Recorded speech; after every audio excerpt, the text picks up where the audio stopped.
அண்ணா university கால்பந்து ஜோன்ல கூட 42 நாள் தான் இருக்கு. காலையிலே ஒரு நல்ல அவுட்ஃபிட் போட்டு வெடப்ப மேட்சுக்கு ரெடி ஆயிட்டேன். நேத்து நைட்டு சீக்கிரமா தூங்கினால இன்னைக்கு காலையில சீக்கிரமாவே எஞ்சி ரெடி ஆயிட்டேன். நேத்து மாதிரி மேட்சுக்கு நீங்க பரபரப்பா கிளம்ப தேவையில்ல. 6 பொறுமையா கிளம்பி போனா போதும்.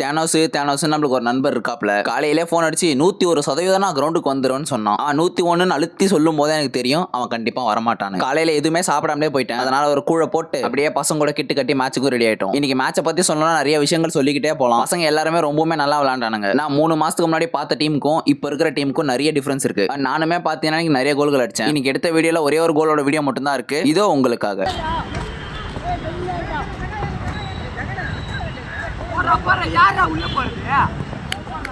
அப்புறம் மேட்சை முடிச்சுட்டு அங்கேருந்து கிளம்பி வீட்டுக்கு வந்துட்டு ஒரு குளியல போட்டு முடிச்சிட்ட அப்புறம் மதியத்துக்கு ஒரு அருமையான கரிசோறு அதை சாப்பிட்டு தூங்கி ஏஞ்சேன். வானம் திடீர்னு ஃபுல்லா இருட்டல் மிரட்டல். அதை வேடிக்கை பார்க்கறதுல நான் ரொம்ப ஆர்வமா இருக்கணும் இல்லையோ, நம்ம குட்டி கொஞ்சம் என்னோட ரொம்ப ஆர்வமா இருக்கான். அப்புறம் மழையும் பெய்ய ஆரம்பிச்சிருச்சு. அதை அப்படியே வேடிக்கை பார்த்துட்டு இன்னைக்கு அண்ணால முடிச்சுக்கிட்டேன். தொடர்பில் இருக்கவும்.